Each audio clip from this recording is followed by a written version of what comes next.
Hello everyone, my name is Derek McDaniel and I'm Mr. Eldercare 101. Thank you for being here today and thank you for allowing us to be here today.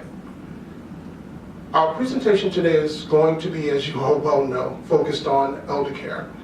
And the three presenters today will be Mr. Russell Adler, the senior partner at Drinker Biddle. He will speak to everyone from the legal perspective. My friend and one of the industry's real significant thought leaders in terms of the financial aspects, Mr. Jeffrey Dunst. He is the financial guru in terms of how to pay for eldercare.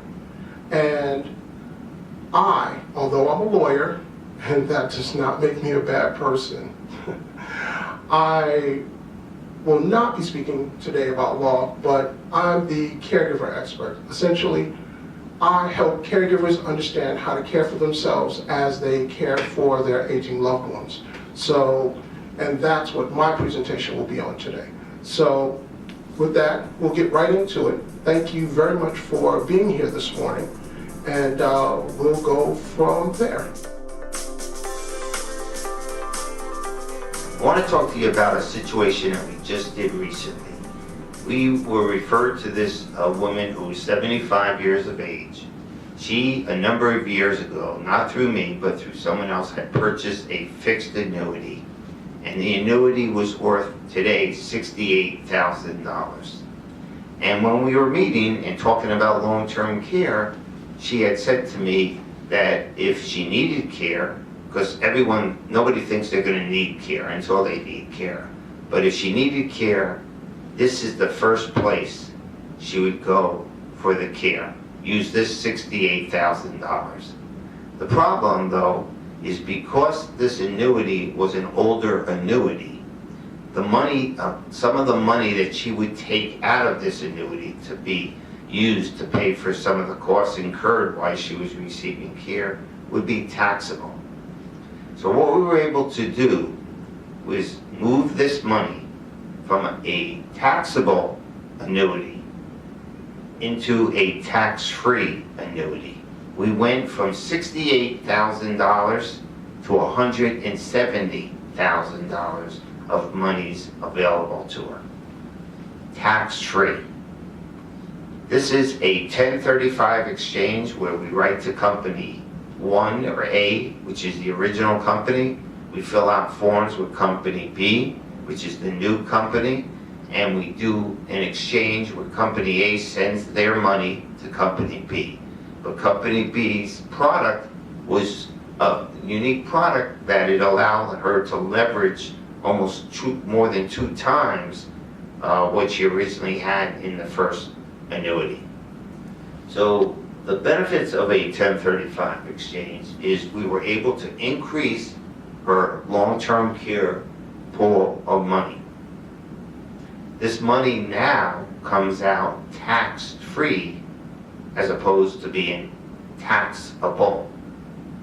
And the real secret and what was the motivating factor for this woman was it didn't cost her $1 more.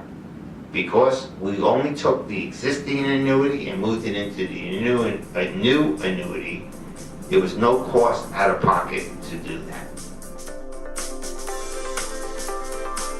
My name is Russell Adler. I'm a partner at Drinker Biddle and Reeve.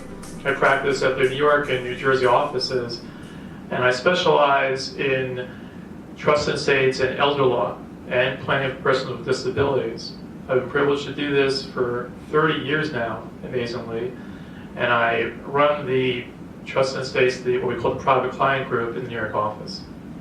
So a couple of years ago, a husband and wife came to my office. I met for the first time. Like most couples, they had assets, some in husband's name, some in wife's name, some in joint name. Husband had some credit cards in his own name, and some were joint. Unfortunately, husband suffered a stroke, and he was in a situation where he was no longer able to make decisions for himself. They came to me hoping that I could tell them, well, you've been married a long time, husband and wife. Wife simply has control over husband's assets, over his credit cards. But unfortunately, that's not the case. Just because this couple have been married about 35 years, just because you're married a long time doesn't give you independent authority over someone else's assets. So what this couple had to do was go to court and ask the court, ask a judge, a complete stranger, the wife petitioned to become her husband's guardian. So this woman had to demonstrate to this stranger that she was the right candidate to make decisions for her husband, but by all accounts, they had a healthy, happy, constructive marriage for over 35 years. Well, fortunately, in this case, the judge did appoint the wife as the agent, as the guardian, but the story doesn't end there, because then what happens is every single year, this woman, this wife, has to account to the court. There's someone called the court examiner who looks over her activity and decides whether she's doing the right thing for her husband or not. And there's situations when things that you think ordinarily would be the case, for example, potentially using husband's assets to give birthday gifts, something that they've done for decades, so suddenly a court examiner, a stranger, comes into the lives of this couple and decides, well, you really should be using the assets for your husband himself and not giving over to others. Or husband may have been supporting wife, or vice versa. In this situation, it was the husband who had been supporting wife, but the wife had to explain every single payment, every single transaction from husband over to wife for things that he'd been doing for years. Now sometimes, and that all could have been avoided, all of that could have been avoided if they had simply done a power of attorney, which is a very, very, very simple document. Most states, like New York, have a statutory form. So we're not looking about reinventing the wheel. It's a very simple, inexpensive document that could have avoided all that. The grandmother used to care for the daughter, and every day the grandmother would be there to meet the daughter at the school bus. One day, the grandmother forgets to go meet the daughter. Okay, that's horrible, but it got significantly worse very quickly because the grandmother started becoming more and more forgetful. She started presenting with some signs, and it was eventually diagnosed that she was starting to suffer from dementia. Well, her daughter started taking care of her, and as she needed more and more care, the daughter eventually ended up leaving the workforce so that she could care for her mother. And this caused a ripple effect throughout the entire family because, number one, when the mother left the workforce, well, they were let's call it a middle-class household, but they were dependent upon two incomes. When the mother leaves the workforce, the household income was reduced dramatically. So the father ended up getting a part-time job. So let's pause right here, take a look at the new scenario. Now, mom has stopped working, dad is now working 2 jobs, so mom is not in the house, dad is not in the house. The young daughter is in need of a mother because she's getting older, she's dealing with peer pressure, she's dealing with dating, her body is changing, a whole host of issues where she would like to have her mom around and she needs motherly guidance. Mom's not there because she's out of the house. Remember, I said over 40 hours per week is dedicated to caring for people with dementia. So mom is spending more and more time at her mother's house, number one, because her mom refuses to move. Number 2, mom is starting to show signs of depression. Mom, who used to be energetic and lively and fun, she's now sullen, withdrawn. She's quick to anger.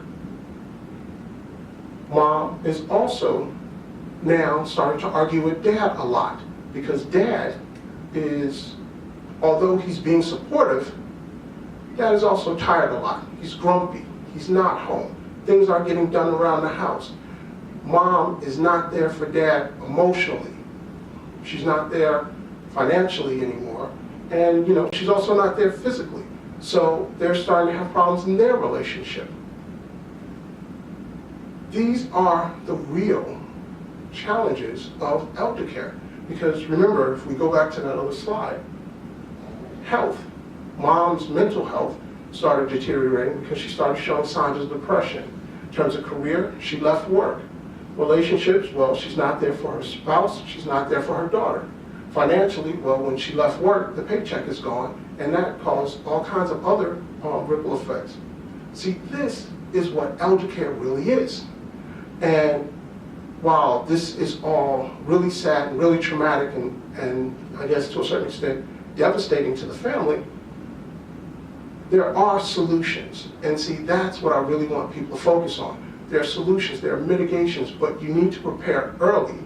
And you need to take time to really sit down, talk these things through, and really figure out what solution is best for both the care recipient and the caregiver. And please, for those of you who may be inclined to think, oh, it's selfish to think of yourself when someone else is declining, please don't. You have to change your mindset. And believe me, I'm speaking from experience because I was the ultimate, no, I can't take care of myself, I have to go take care of my grandmother.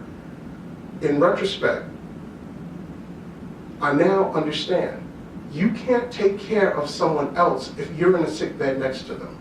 And that's important to understand. So as you care for yourself, you are in fact caring for your aging loved one. And that is so incredibly important. So, but now, let me get back to the point. The long and short of it is, the solution in their case was adult daycare.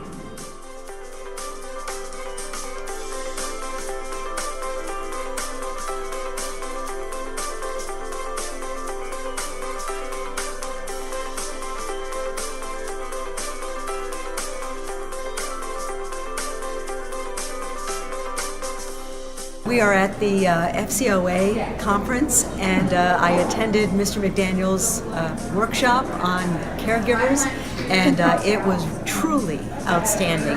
Excellent workshop. I could have listened to you for hours. Well, thank you very much. I appreciate that. Thank you.